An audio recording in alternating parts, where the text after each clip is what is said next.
So good morning everybody, my name is Cameron from Dovetail. I'm here to do a presentation today called Understanding Methamphetamine, which is designed to help you get a bit of an understanding of what this drug is and where it's come from as well. And so I'm going to go through a bit of the history of this drug. It's not new, even though many of us may have only recently discovered it, it's actually not new. So I'm going to talk about where it's come from, how we've got to be in the situation we are in now with it. And as well as that, I'm going to talk a little bit about what some of the risks are and harms and explain those and why those occur.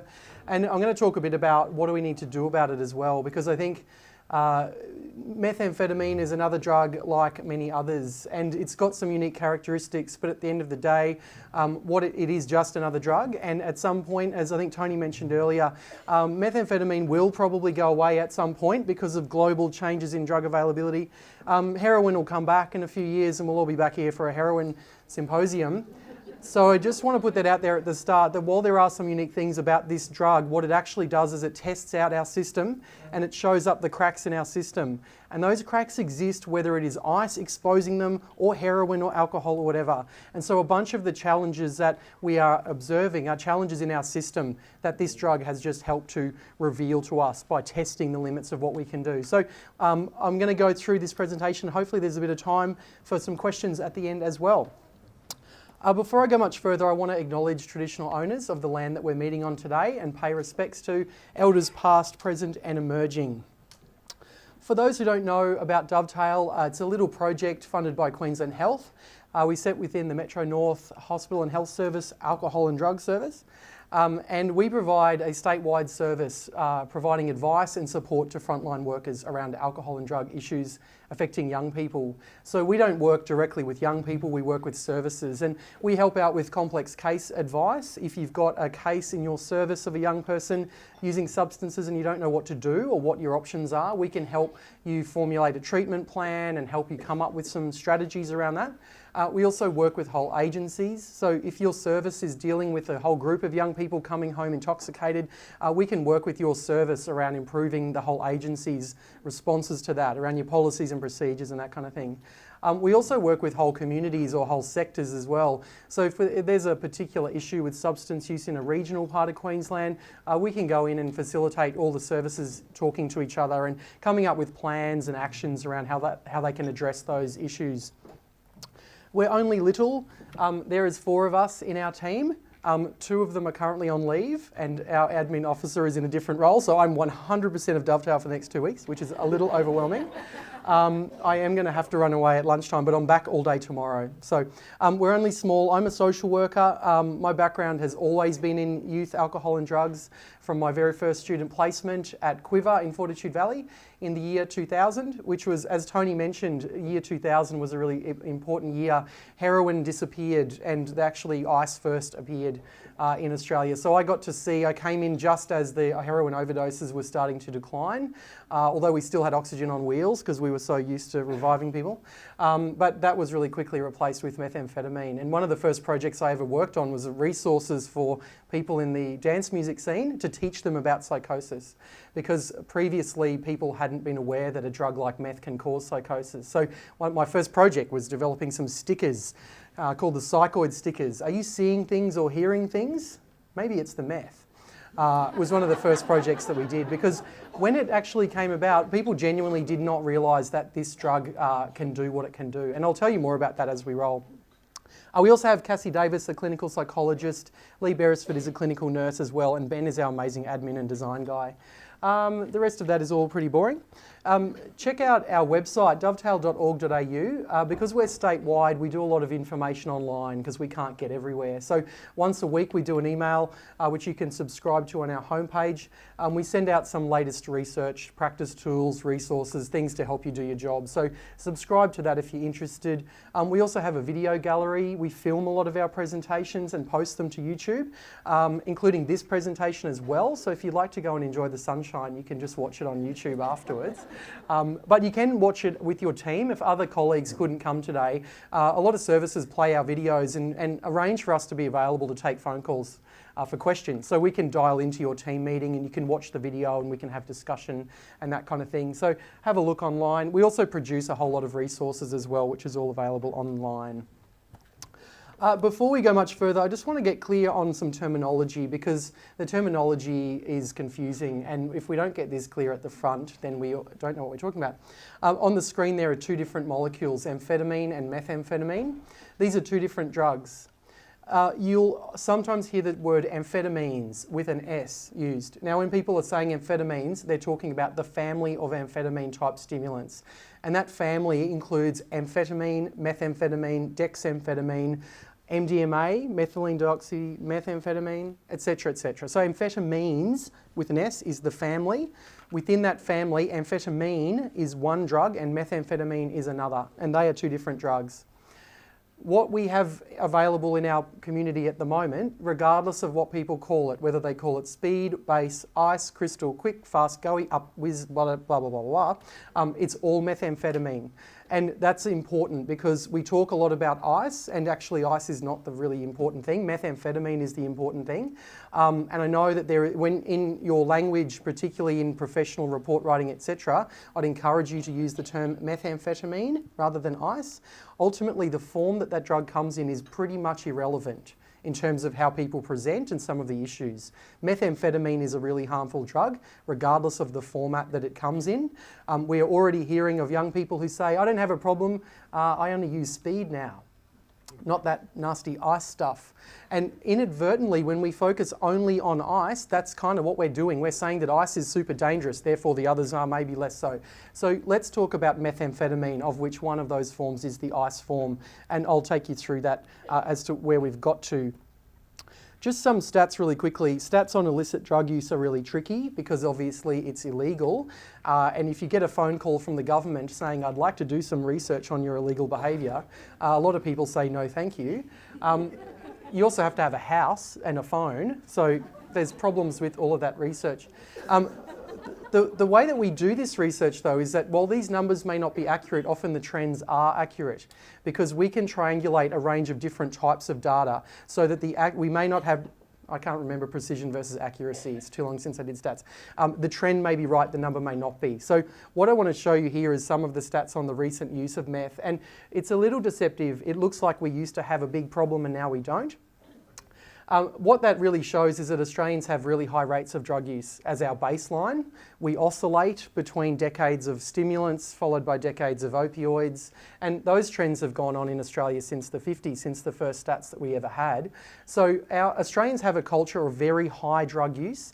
So it makes questions like, is it an epidemic, a little bit difficult to answer. An epidemic is more than the expected number of cases in a population. What's our expected number of meth cases? Very high. So is it an epidemic? Well, not really, because our baseline is consistently very high. We do know that in the 90s, though, we had very high rates of particularly amphetamine use, and that changed into the late 90s when we shifted from amphetamine to methamphetamine. The big change has occurred here, and this shows it really starkly from 2010 to 2013, where the major form of the methamphetamine people were using shifted from the powdered form to the crystal form. What that is the same drug, but just different purity. So the powdered form might be 5 or 10% pure. The crystal form could be 60 to 90% pure. So we've gone from essentially beer to vodka. They all get you really drunk. It depends how much you have to drink to get how intoxicated.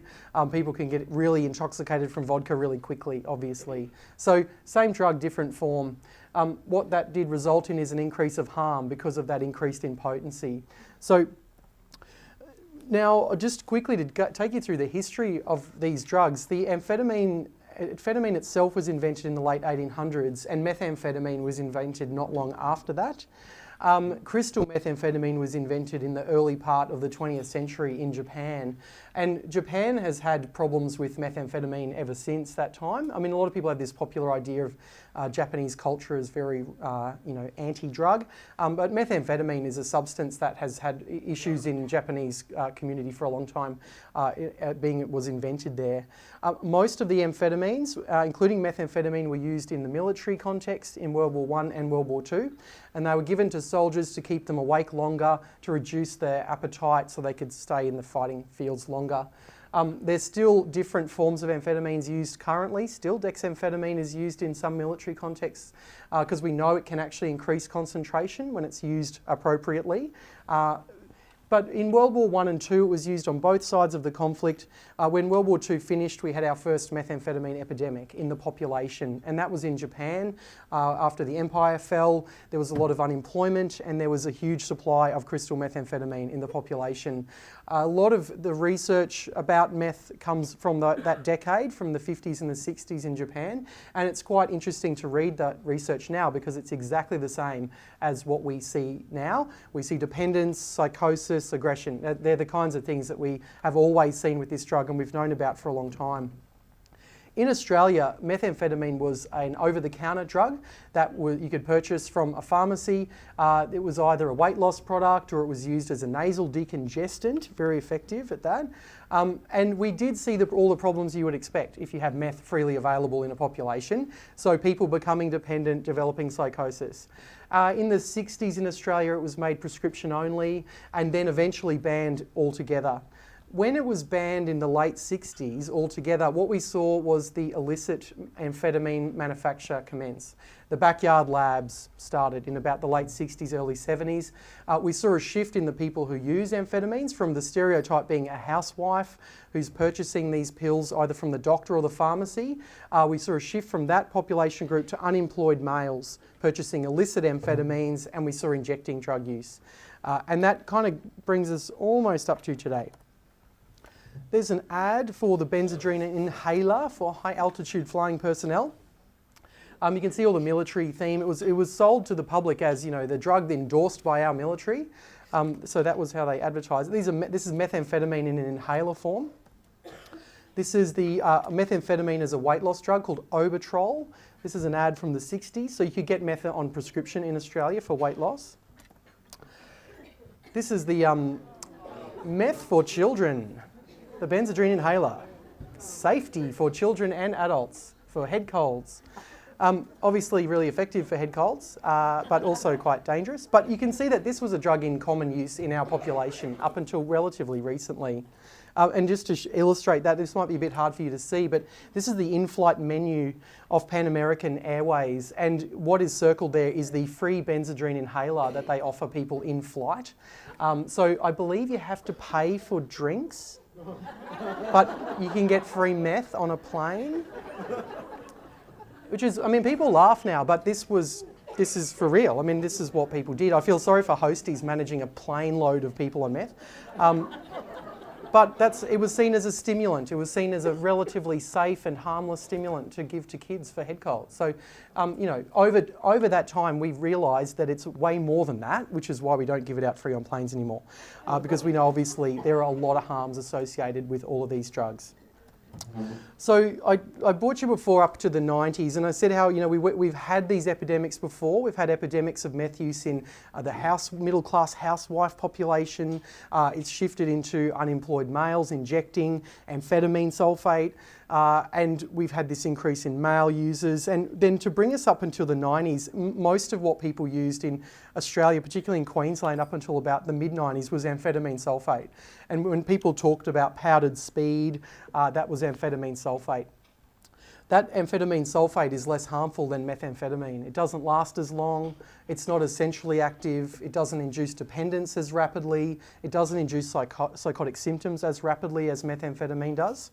When this shift occurred, I noticed it at Quiver when I was just a student. Our clients had gone from buying grams of speed powder for $60 a gram to 0.1 of a gram of this stuff called base for $60 for 0.1 of a gram. A lot of our clients thought they were being ripped off.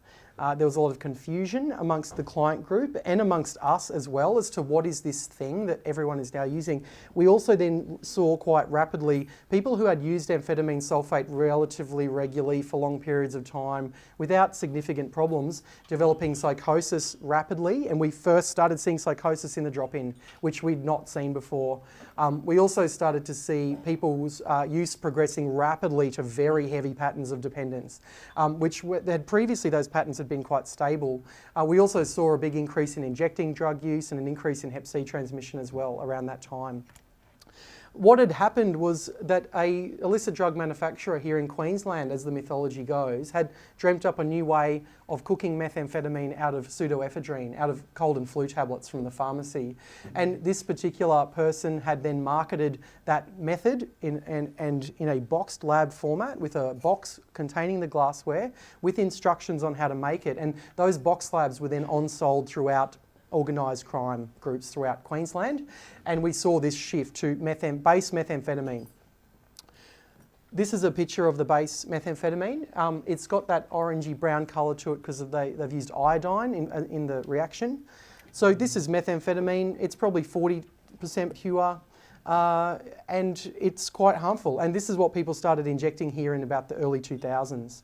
So we saw an increase in harm straight away. I've already mentioned it's longer acting, stronger effect on the brain.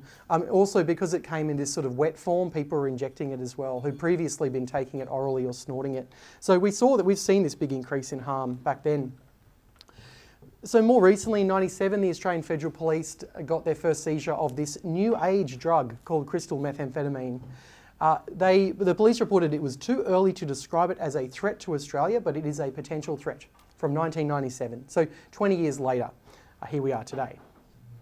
Tony mentioned the heroin drought happened in the year 2000, and he mentioned that that was because a lot of that heroin was now being moved north into China instead of south into Australia. And that really was just a business decision of the people manufacturing it. Methamphetamine is also cheaper and easier to manufacture. Making heroin, you need to plant a field of opium poppies, and you have to hand cut every poppy pod. There's a lot of labour involved in that. Methamphetamine just requires some precursors in a little lab, and they can produce hundreds of kilos of it. It's also a bit more stable in terms of how it can be smuggled into Australia, so it can be dissolved in things and can be dissolved your clothing. You can dissolve it into your clothing and wear it through customs. There's a range of different advantages to methamphetamine against heroin. And when heroin went away, it was immediately replaced with crystal meth, immediately. And it was no coincidence because they were the same criminal enterprises that were moving those drugs. So we've actually had crystal meth since then. Even if you maybe haven't noticed it in your services, we've had it since about 2000. We've had waves of crystal meth come through up until about the last 5 years. And what we would get in Brisbane in particular would be a batch of crystal meth would come into the city, and our clients would use it for several weeks at a time, and then the availability would disappear again for a month or maybe 2 months, and then it would come back again. So we didn't have this sort of consistent level of availability of it. It also wasn't widely available in regional Queensland either. It was mostly the big cities in southeast Queensland. This image shows you the different forms of methamphetamine which are available still to this day, of which ice is just one. And everything listed as A is what people call speed. It's the powdered form of methamphetamine. It's maybe 5 to 10% purity. Everything listed as B is what people call base. So the base is what's made in those box labs, those small scale labs using pseudoephedrine from the pharmacy. They're generally, people are only producing small quantities of that, often for themselves and their friends. They're not producing base on enormous scales. And everything listed as C is what people call ice or crystal methamphetamine. And crystal meth is made using a slightly different manufacturing technique, which gets the purity higher. It's also made in bulk. It's also made in enormous quantities. It's not usually made in backyard labs in Queensland, despite a bit of there being a belief that that is true. It's usually made in Southeast Asia in very large industrial scale illicit labs. And one of the things that we've had occur in Australia over the last few years is that some of those mega industrial labs from Southeast Asia are now turning up here in Australia.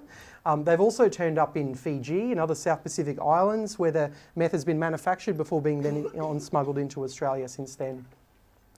So we started getting, the phone started ringing for us about 4 years ago, and that's when we noticed a distinct increase in phone calls about young people using ice again. And this was from services that hadn't been observing much methamphetamine use in those young people for some time.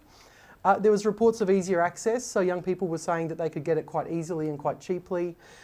We got calls from regional centres, and this was one of the big differences from previous issues, was that we were getting calls from regional centres pretty quickly. It didn't exactly spread from the city out. It was probably moving through the post or through mining communities and FIFO workforce out into regional centres really quickly. We also got the large-scale ice labs turning up here as well. So there's a close-up picture of it. You can see why they call it ice. High purity methamphetamine. We've got to be really careful that, and I've already said this, it is not a different drug to the other forms of meth. There is only one drug, methamphetamine. There is no S, there's no plural methamphetamines. There is only meth. There is different forms of meth, of which ice is one. And we know a lot about it because it's been around for such a long time. We know pretty much everything that methamphetamine can do because it's done it before.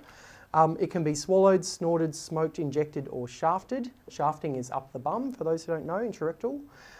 And we also know what it does in terms of the dopamine release. It's a really simple drug in how it works. It makes the brain release a huge amount of dopamine, and then it blocks the dopamine's reuptake into the synapse. So dopamine hangs around longer than it should. Dopamine is, the easy description of dopamine is the reward chemical. It's a little bit more than that. It's actually motivation, attention, and reward. So when we do things, if we get up out of bed in the morning, dopamine is involved in motivating you to get out of bed on Monday and go to work, despite your natural urge to not do that. So you can imagine then if we're playing around with that dopamine system, some of the problems we then see in our clients are problems with attention, motivation and reward. And so that becomes quite crucial in thinking about our treatment responses as to why that happens and how that works. The half-life is how long it takes the body to excrete half of the drug from the system. So it's a standard term in drug toxicology. The half-life is around about 10 to 12 hours. So that means that a single dose lasts most people up to 24 hours at the maximum. It can be detected in a urine drug screen up to 72 hours after last administration, but that's a very generous figure, and a lot of people would report anecdotally that they've got clear UDSs at about 24 hours. Urine drug screening is not a great way of, people overestimate the effectiveness of urine drug screens for this population group.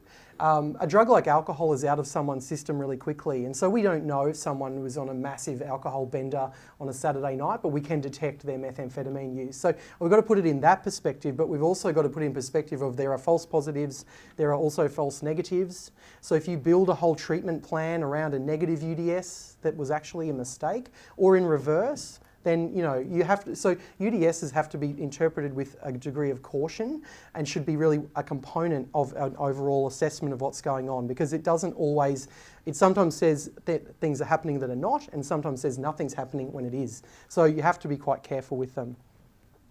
That's just a picture if you're into that kind of thing. It just shows the dopamine sitting there at the synapse. What happens over time when people are using meth regularly, and there's a lot of individual variation in this figure, but when people use it regularly, 2 or 3 times a week for a period of time, their brain stops producing dopamine as readily, and the dopamine receptors which are there become less effective. So there's a bit of a double whammy. There's less dopamine produced, and what is there doesn't work as well. So what we see is problems with attention, motivation and reward. We see people having problems getting out of bed. People have a persistent low mood, which isn't quite bad enough to be depression, but it's bad enough that they just feel flat and amotivated, and things that normally bring them pleasure don't bring them any pleasure. So hobbies or interests or playing with your kids, those kinds of things just don't generate those happy feelings that they normally would. Everyone is different in terms of how long that sort of takes to kick in. A lot of young people bounce back really quickly from that because they've got the benefit of youth and growing and developing. I should say that we need to be really careful that we don't overcook this brain stuff, because sometimes we give this message out there that people change their brain and they're permanently brain damaged. And that's not the case. There are changes in the brain, but for most people will recover if they get access to a good environment, some healthy eating, and they do actually get better and bounce back. If we overemphasize all these brain changes, people start to think they've got brain damage. So therefore, why would I quit? I've already ruined, my kids are in care, I've damaged my brain so much I'm never going to get better. And that's a really harmful message to get out there. People do recover all the time from it. It just depends on how long that might take them and what kind of supports they need to get there. This graph just shows you how much dopamine is released. It's a little bit deceptive. because meth only works on dopamine, whereas cocaine works on a few other things. But you can see pretty much all meth does is cause this big dopamine release. If you drink water, your brain will release a bit of dopamine because you know your body knows you're going to survive another day. So food causes dopamine release. We think dopamine is implicated in gambling addictions as well, and we've seen that from some Parkinson's medications that have a side effect of causing compulsive gambling or OCD. So we know that dopamine is involved in a whole bunch of habitual behaviours, and that's exactly what meth is working on. This is a slide with some of the effects of meth. We get asked all the time, how can we tell if our clients are on meth? And we're really, really sceptical about how you can do that. And I would caution you to not think that you can tell who is using and who is not. I've been in alcohol and drugs for a long time, and I've been fooled by the best. The biggest problem you'll have is if you overestimate your ability to detect who is intoxicated and who is not, because you'll be accidentally accusing some poor person with bipolar disorder who's in a manic episode of using meth. And meanwhile, you'll have a completely meth-dependent person working alongside you and you'll have no idea because they don't exhibit what are the stereotypical kinds of symptoms that people expect to see. So these are the symptoms that people expect to see. A lot of times, methamphetamine induces a really extreme tolerance. So the more frequently people use it, a lot of these more extreme physical effects start to dampen down. They may only get dilated pupils for an hour or so after their last use, and after that their pupils may appear kind of normal. Some people's pupils are bigger than others, naturally anyway. Increased alertness, energy, motor activity, speech and motor activity, confidence, etc. What I would caution against, as I've already said, is mislabeling it as something else.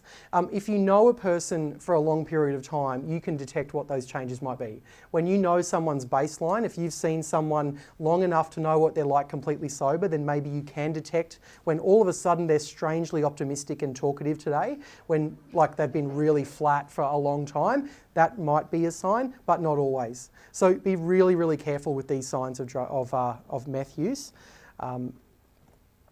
Some of the harms, I won't talk about every single one of these, but I do want to talk about malnutrition as an issue that we overlook a little bit. And there's a lot we can do with this issue in our services, is that we know that when people are using methamphetamine, they often don't eat and have no appetite. They also forget to drink water as well. And when people go without water and food for a period of time, they start to get a bit delirious or a bit aggro. I get hangry. Does anyone else get hangry? No, hungry, angry, if you don't quite get lunch on time. So we know that if people go without nutrition, it affects their cognition and it affects their mood, and same with water as well. So when we're working with people using meth, we would always offer water to start with and get them some hydration. Often that can result in them settling and their mood settling. And sometimes when people are presenting with what looks like the beginnings of psychosis may just be really severe dehydration and malnutrition. So it's a really important thing to think about when you talk to people. When did you last eat? When did you last drink water? Slide a big glass of water across the table. I'd start all interactions with a big glass of water and take it really slow and give it half an hour for that water to kick in and just see if they rehydrate and develop their awareness a bit more. The other ones, poor cognitive function. I will just mention that one as well. I'll talk about dependence and psychosis in a sec, but poor cognitive function is something we know does happen with people using meth all the time, and it actually presents in really particular ways that have impacts for our services. And I mentioned attention, motivation and reward. One of the cognitive effects is people become very bad at planning and following through with plans, and that includes things like, don't forget your appointment with me next week. And so we've all probably experienced that. That is an actual cognitive deficit that meth causes in the short term, and it generally recovers over time. But if you're working with people who are using it frequently, they may not be able to attend an appointment next week because they forget, or their life just is disorganised. So we would reorientate some of our services around that and instead say, we won't make an appointment for you next week. I'll give you a ring on next Tuesday. And I'll ring them Tuesday morning and say, hey, what are you doing today? Come see me this afternoon at 3 o'clock. So we've had to change the way that we structure some of those appointments to make sure people make it. And I mentioned also it affects motivation. It can mean that it takes people longer to get ready to leave their house. Just waking up and getting out of bed, I mean, I can knock it out in about 20 minutes, pretty good. Some people take longer, but when people have been using meth for ages, that process of waking up, having some food, cup of tea, shower, brush teeth, put on clothes can take a few hours because people are quite disorganised, and so they just need a little bit more time in order to get that stuff together. Again, it comes back. Once people have stopped using, then that stuff, they get back into the routine and that becomes fine again. I'll also mention overdose. I think one of the speakers this morning mentioned Shane Dark's research just published, which showed this big increase in fatal meth overdose. There's a misperceptions about what overdose is. A lot of people think overdose is like heroin, where you just stop breathing and you drop, you fall unconscious and turn blue. And if that doesn't happen, therefore meth doesn't cause overdose. And a lot of our clients believe that because people do take monumental doses of methamphetamine and don't have overdose symptoms from it, but there is an overdose syndrome, a really clear overdose syndrome. It generally presents with overheating, and that's usually how people die, is from their body temperature just escalating so high. The other factor, the other reason that meth overdose can kill people is from cardiac failure or a heart attack. Now, the thing to know about so-called overdose is that lots of people take mega doses and do not overdose, but people have heart attacks from standard doses, the same dose that they took yesterday. So what we think of as overdoses, the risk is not really overdose. Meth can cause harms at any level of use, from very low levels to very high. If you happen to have a genetic heart condition that you didn't know about, then unfortunately you might roll the dice unlucky.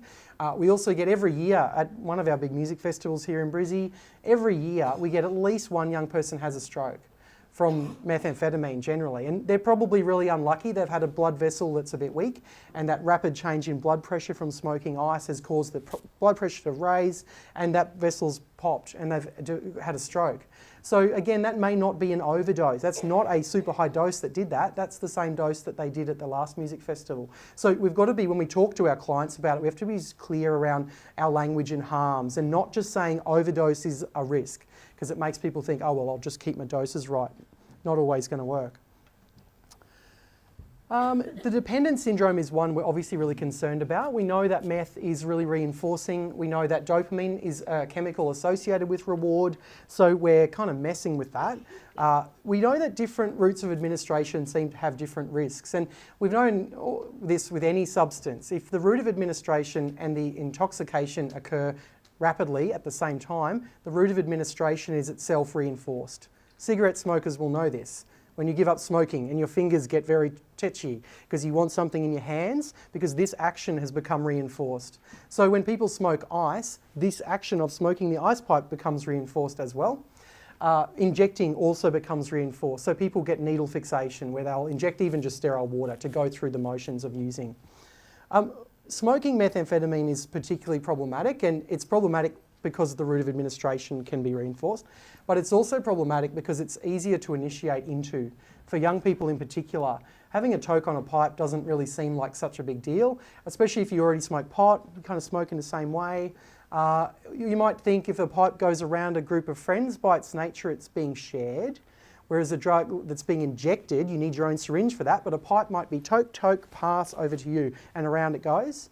So people then think, I'll just have one little puff, just like a joint. So it does seem that there's an easier pathway to initiation because of that route of administration, whereas we know for a lot of people injecting is quite scary and a line I'll never cross kind of thing, whereas smoking seems to just be seen as a bit easier or safer.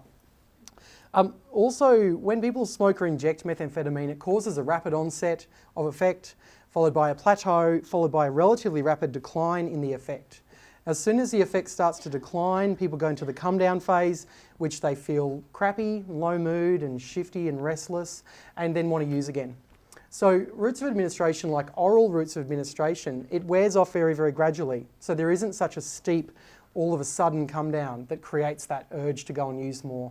Whereas smoking or injecting does cause that fairly rapid decline in effect, which then makes people want to go back and re-administer. So this is tricky as well, tricky to explain. There is no physical dependence. That term physical dependence is really pointless. And you'll hear these terms, physical dependence or psychological dependence, they're really dumb terms. They are meaningless. There is no physical withdrawal from meth, which means that the body does not require a level of methamphetamine to be continuously administered in order to avoid withdrawal. That's very technical and none of you need to know it unless you work in a detox. But there is no actual physical withdrawal. What there is though, is that there is significant changes that occur to the brain and that takes a long time for that to repair.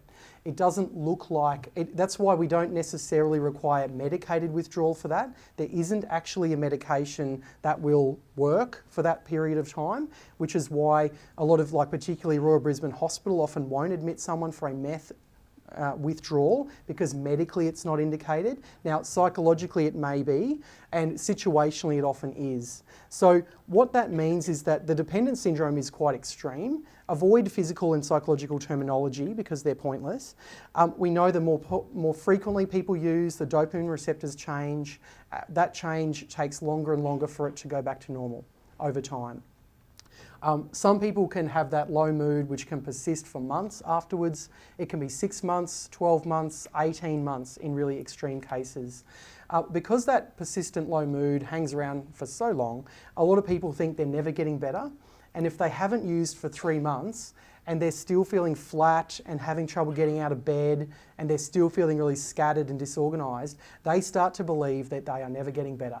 So why won't I just use again? And then they do use again and they feel great, they feel normal and start to believe I can't function without this drug. And we need to be really clear ourselves and with our clients that people do get better. It may take some time and it's different for every person how long that might be. We also see this problem with occupational groups as one, single mums is another. People get trapped using meth because they don't have time to come down. So they may go on a bender, use for 2 or 3 days on the weekend, and then that's going to result in 3 or 4 days of low mood and feeling really, really tired. And if you are a truck driver, you've got to get the truck back to Melbourne or wherever you're driving to. So they cannot stop using because they must achieve some task. And we see occupational groups getting stuck like this. Single mums as well have got, like, the kids are there. And so in the morning the kids are up. And so I need to use in order to be able to do the dishes and clean the house. And so people may want to stop but then find that they're trapped. It's one of the differences between meth and a drug like heroin is that people that use heroin would use it for 20 years and romanticise it, and you'll meet them in a treatment service and they'll tell you how they really love the effect of it and all this stuff still after 20 years. A lot of meth users though hate it. And a lot of meth users really rapidly develop tolerance whereby the positive effects are not very positive anymore at all, and the positive effects don't even last very long. They then just develop this psychotic low mood and horrible feelings for ages, but they can't stop. And so in a treatment setting, we find lots of people coming forward for help from meth because they hate it but they can't stop. And so for treatment services, we actually have a lot to work with there in terms of their motivation because they can readily identify all of the negatives and the downsides of it and struggle to identify too many positive elements to their use. It might have been positive to start with, but it pretty rapidly changes. There isn't a magical pill for it. There isn't an antidepressant for it to fix this low mood. Everything's been studied. You can imagine it's like the Holy Grail if we can find a magic tablet for this. Nothing has turned out to be super effective except good food, sleep, diet, exercise, time. Regular, good old-fashioned healthy living is effective, and we know people do get better once they get to eat properly, get some exercise, get some support in their life. And I'll talk a bit more about that in a sec. One of the other differences with meth use compared to many other drugs is, and this isn't always true, some people use meth every single day of the week and wake up and get really high. But a lot of people use it more so in a binge and a crash kind of pattern, and they might use around payday, they'll go and score and they might get a quantity and then use it and stay awake until it runs out, until they run out of drugs or cash. And that could be 2 days, 3 days, 4 days, however long. That's followed by a crash, a come down, where people sleep a lot, like 18 or 20 hours a day, for a couple of days to catch up on that sleep. And then after maybe 3 or so days of that, they're then in this longer period of low, flat mood. And then it's payday again, use again, stay awake for 3 days, 3 days of sleeping, a week of being flat, and it's payday again. What that creates is perception of chaos around those people. Families get really stressed by this kind of pattern. A family often perceives this as a period where they've quit using, where they went on a big bender and now they haven't used for 2 weeks. And the family starts to think we're in the clear. They haven't used for 2 weeks now, things are going pretty good, and then it's payday, they use again. So the family's going through this intense roller coaster. services may be encountering people at various stages of this as well, and you might see them when they're just at the beginning of a run of meth use, and life's great. Things have never been better. And then 3 days later, they're flat and miserable and having thoughts of self-harm. So you can see a whole range of different sorts of presentations based on this pattern. And it's worthwhile when you work with clients, understanding that pattern for them and how long they stay up for, how long do they crash for afterwards and that kind of thing. Because this is a fairly frequent pattern that we see. One of the other big issues with meth use is obviously psychosis, and we know that, particularly from the Japanese research, that meth can cause psychosis for anyone. Most other drugs, like cannabis in particular, if you think about cannabis psychosis, there's a formula for cannabis psychosis. It's generally young people who commence very heavy smoking at a very young age, heavy daily smoking. They've often got a genetic predisposition, a family history of psychotic disorders. That tends to make that particular group at risk of psychosis. With methamphetamine, no such risk factors are required. We will all become psychotic if we took enough of it. The only difference is between how much it will take me to tip over compared to you. Everyone's threshold is slightly different, but we will all become psychotic if we took enough meth. You can see some stats. They're relatively high rates of use in people who do use meth, although for most people who do develop some of these psychotic symptoms, it generally only lasts for a couple of hours. 2 to 3 hours is the average, and it's generally at the end of a bender. They've been awake for 2 or 3 days. The drugs are running out. They start to feel suspicious and paranoid, and for most people, they have a shower and they go to bed and they wake up and they're okay. Those symptoms have gone. Now, what we know though is that the more frequently people tip over into those psychotic symptoms, that threshold seems to drop. And so maybe last time they were awake for 4 days before they started getting the symptoms, next time it might be 3 days, and next time 2 days. So that threshold drops over time the more frequently people step in and out of it. But most people don't go to hospital. It's often managed at home, in the lounge room. Again, mothers and grandmothers have got kids coming home with psychotic symptoms and being paranoid, and they're giving them some breakfast cereal and trying to put them to bed. A lot of families are managing these little short-term psychotic episodes at home in the lounge room. We know that the ones that go to hospital tend to be the more severe ones that don't resolve quickly. So this research from Japan, the Japanese research is the best because it's the only cohort that don't use multiple other drugs. In Australia, people that use meth also drink heaps and smoke heaps of pot. So it's really hard for us to do pure research on meth psychosis when we've got all these other drugs on board. But in Japan, this cohort just used meth. So really interesting research. This is the people who went to hospital with their psychotic symptoms. So these are more severe than the 2-hour people. The ones who went to hospital, 2/3 of them recovered within 10 days. So these were called the transient type psychosis. It went away when they stopped using, got on some medication, and they're discharged at just over a week. At 30 days, another 18% were discharged. So they were called the prolonged type. So it hung around longer. And finally, at 30 days, at 1 month, 18% was still psychotic. So these were what they call the persistent type. This is probably a group that the meth use has triggered potentially an ongoing psychotic disorder. So we don't want people moving up that line. And we know that when someone has had a first episode psychosis, we really want to intervene at that point to stop further episodes occurring so that this ends up becoming a permanent and ongoing illness. So I've mentioned already there's no pharmacotherapy for meth. There is a substitution therapy research project underway in Sydney at the moment where they're offering amphetamine to people who are meth dependent, just like offering methadone to someone who uses heroin. The outcomes of that study are quite good, except it's never going to have broad applicability. Unlike opioids, all of the stimulants cause increases in blood pressure.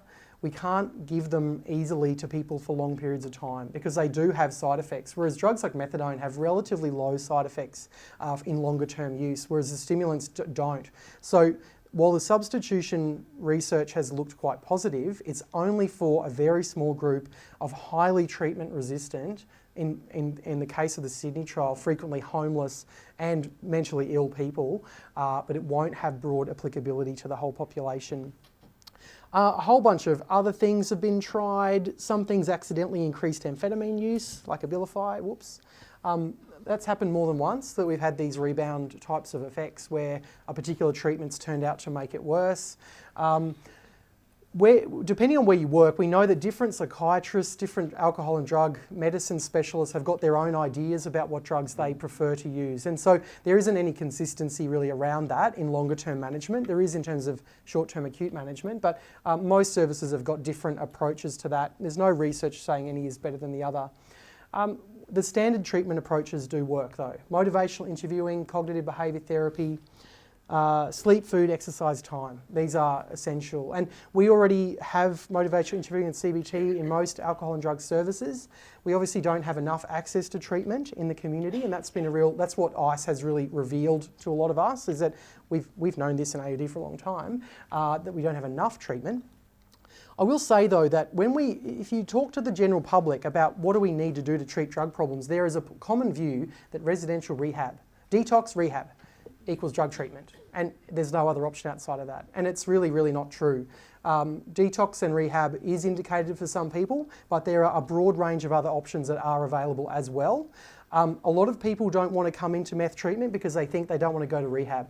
They don't realise that they don't have to, that there are a whole range of other treatments. Outpatient counselling is as effective as resi rehab. There's none of them are more effective than the others. What we need is a full range of those options, from resi rehab on one end and outpatient counselling on the other, and early intervention. We need that full spectrum of treatment options. So I'm assuming a lot of you work with people who actually use meth. So I've got some info for people who are using for your clients. So obviously people are injecting. We have our standard harm reduction advice around injecting drug use, around encouraging other routes of administration, sterile injecting equipment, etc. Pretty standard stuff. We also want to let people know that they should take a break. And we want to let people know that the more frequently they use, the more intense those brain changes might be. And if they have a break in between their use, like say if they use only once a month, and we know about 70% of people that use meth in Australia use it once a month or less. If people are using it less than once a month, they're unlikely to develop those big brain changes that people who use it regularly are going to develop. We also want to let people know to don't forget to eat food and drink water, even if you don't feel hungry or thirsty, because we know that can impact on their mental health in particular. We know that this cohort also mix their drugs. I mean, there's this idea that polysubstance use is a thing. It's not a thing. Everyone takes multiple drugs. It's normal. There is no such a thing as polydrug use. Find me a monodrug user. There isn't one. People that use meth tend to use things like alcohol in pretty high rates, also cannabis and benzos. And the come down from meth makes people quite restless, so often using depressants to take the edge off. And the last time when ice first got popular in the early 2000s, as it started to decline, we saw a big transition from our ice users back into opioids, because they'd started taking Valium and morphine and oxycodone to take the edge off the ice use. And when ice became less available, they had become physically dependent. And we had a whole cohort of young party goers in Brisbane that got opioid dependent via their earlier use of meth. We want to let people know about that binging and crashing cycle and let them know what the impacts of that are. One client I had many years ago now was an excellent young fellow. He used to go periods of 6 or 8 weeks of not using any meth, and then he'd use for a week or so. And in our counselling practice, we were using an outcome rating scale. With him, each session, he would come in and fill out a little questionnaire about how's life going this week. And we're tracking that on a graph. And I'd been working with him for about 6 months, and I'd seen about 3 cycles of him going through long periods of not using, followed by using. And after he'd use, life would become chaos for about 2 weeks. And then eventually it would all settle again. And after, I think, second time round, I pulled out the graph and showed him and said, hey man, I've noticed something. You go really well for a long period of time, and then you use meth, and then you get this 2 weeks where it's family conflict was the big one for him. And he was like, wow, I hadn't realised it was having such an effect. And we had it graphed, and so he could see the binges mapped out and what effect it had on him. And then he could see how about 2 weeks later he'd return back to his normal self. So it's worth letting people know about that this is what happens to your mood, and letting people learn about how it affects them. We also want to have a conversation with them about their tolerance, because a lot of people that use meth will say that they are using enormous quantities and they're not getting too much pleasure out of it. If you have a look on the ABC's website, has got the Four Corners documentary, The Ice Age, from 2006. There's been 2 Four Corners ice docos. The first one, 2006, features a really disturbing but useful segment where they film a homeless woman who's homeless on the streets of King's Cross. She's methamphetamine dependent, and they follow her into an alleyway, and she goes and injects a big hit of ice. And she instantly develops just a really full-on psychosis. And she spends her afternoon sorting rubbish on the side of the road. It is not a pleasurable experience for her. She is not having a party. And if we were to ask someone like that, do you enjoy using meth? She is not going to say yes. It's actually quite horrific to watch it because there is no pleasure in that. She's instantly psychotic, sorting rubbish in this crazy OCD kind of style but as the sun starts to go down, it starts to wear off. And then she starts to feel tired and goes home to bed.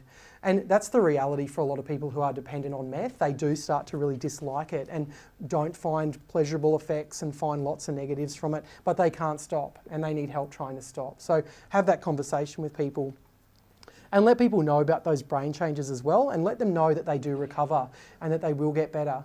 A lot of these media messages about most addictive drug on earth, hooked on your first hit, is such a dangerous piece of information to put out there. Why would we tell people that you're hooked on their first hit? We are making people believe they are hooked on their first hit when many of them may not be. We actually want people to know that they can and do get better, because when we increase hope, they are more likely to come forward for treatment, to believe that treatment works. We as workers start to believe that treatment works. We believe our clients can make it, and they do. When we all get stuck with this hopeless idea that this drug is destroying everybody and there's nothing we can do, we've lost. Another couple of questions to ask people who are using, ask them when they last slept, because you want to know where they are in the cycle. If they haven't slept for 3 days, it might change what you're going to do with them today. You might instead just give them some water and maybe some easy to consume food and find out when they're planning to go to bed and help them get there. If maybe they've just slept for 3 days, maybe they've just come off a bender, they've just been through a come down. So finding out when they last slept is quite useful to know how's their mood today, how they're presenting. Ask them when they last ate any food, when they last drank any water, offer them some water. If you come into contact with meth users all the time, have some meal replacement products on hand. We would often use Sustagen. You can mix it up with some milk. It's quite easy to swallow, tastes pretty yummy. Milo is good as well. Breakfast cereal like Wheat Bix and milk is really good as well. People have been using a lot. Their throats are quite dry. They find it hard to chew and swallow really dry food. So try and get something soft and moist, and then they can get some nutrition. I'd often would do that over a 30-minute to a 60-minute period. If they can drink water and keep that down okay, they're fine to be given them some food or something as well. So then just wait and see what happens, and often people settle just from getting a bit of nutrition. You want to know, when you're talking to people too, you want to start to find out about their pattern. You want to find out about the past day, past week, past month, past year. When you're trying to build up a picture of their use, you're trying to look for the trajectory. You're trying to look for, is this trajectory escalating over time? And not just, is it the drug use escalating? Is it the risks and the harms increasing over time? Or what's the general trajectory of it? You want to know how long they normally stay up for. What's their usual route of administration? You want to talk to them about longest period of time they went without using. And we get all obsessed with drug using. We forget to talk about abstinence and say, what's the longest time you've been without using any meth? And what was that like? Even if people are the most dedicated user on earth, they run out of drugs, can't get on, dealer got arrested. Those periods of abstinence are really useful for us to know what it's going to be like for them quitting in the future. Did they go without it and it was fine? Do they feel okay? Or do they have non-stop cravings? Did their mental health symptoms exacerbate? Did they self-harm, or did they become really agitated? Those are all what we'd consider complications of withdrawal, and we want to know about those for future attempts at change, because those are useful insights into what we need to do to make that work. And again, I've already said this, talk to them about what they like about using, and then talk to them about what they don't like about using, and see where that balance is, and have a play with that balance, because you will find that balance, you'll get some material to work with out of just that discussion. So just like other drug problems, there is no magic bullet. We still use the harm minimisation approach: supply reduction, demand reduction, and harm reduction. There's nothing that different about this drug, really. There are a few features of it. That has exposed cracks in our system, and we need to address that. That's our system that needs addressing, not necessarily the drug. The drug has shown us that. There'll be other drugs coming as well. Tony's already mentioned this, that there's been this, Victoria in particular has noticed a beginning of a decline in ice use, followed by an increase in heroin. So we don't want to build a massive response around one particular drug. Our responses need to be generic to all substances, or else we'll be having a heroin summit next year and I'm going to be busy on that day. We do need, I'll also mention too, there's often a view around drug prevention. Obviously, yes, we need to do drug prevention, but we also should not throw out 30 years of drug prevention research for this drug, because we know what works, we know what doesn't work in prevention in particular. We know that some poorly designed school-based programs can increase drug use. Particularly the use of ex-users in classrooms has been shown very clearly to increase rates of drug use in young people. We should not be rushing out there doing things which we know does not work because it sounds good. It's not good enough, actually. We know what works, particularly in classroom education, and it is not external services coming in either. We know it's best delivered by classroom teacher. A big chunk of effective alcohol and drug prevention in a school context does not address alcohol and other drugs in any way. It addresses things like family functioning, school connectedness, relationships between people and culture and communities and places. That's nothing to do with drugs. But we know when we fix that stuff, surprise, surprise, we fix alcohol and drug problems too. So yes, this drug is causing us issues, but we don't want to throw out everything we know because of that, because we do know a lot. We want to know, when you're working with a person, we want to know the function of the drug use in their life. And Tony mentioned this too earlier, is that people take drugs for good reasons. People don't pay good money for drugs to feel crappy. They take drugs to feel good. And that somehow goes awry, it goes astray. And at some point they end up trapped from that. And we need to understand what that function is. And in order to do that, we have to look beyond the drug. The drug is actually a barrier to us seeing what's really going on. Because what we see is psychosis and aggression and intoxication. We don't see a person with a whole bunch of problems. We see a drug. So we've got to look past that drug. And again, let people know they can and do quit and are very successful. And over time, people do get better. It's a really useful message. So there's a little bit more info. We'll probably email the presentations around. I'm happy for this to go out. So don't madly scroll all those URLs. You'll be here all day. I'm going to talk a little bit about this tomorrow. I've got a session with Eddie Fewings tomorrow talking about where to get info. But just really quickly, this is one of the resources developed from the service that I'm a part of called MethCheck, which is available online or in hard copies. But I'll talk a little bit more about that one tomorrow. We always plug Family Drug Support, Tony Trimmingham. You guys should plug them as well.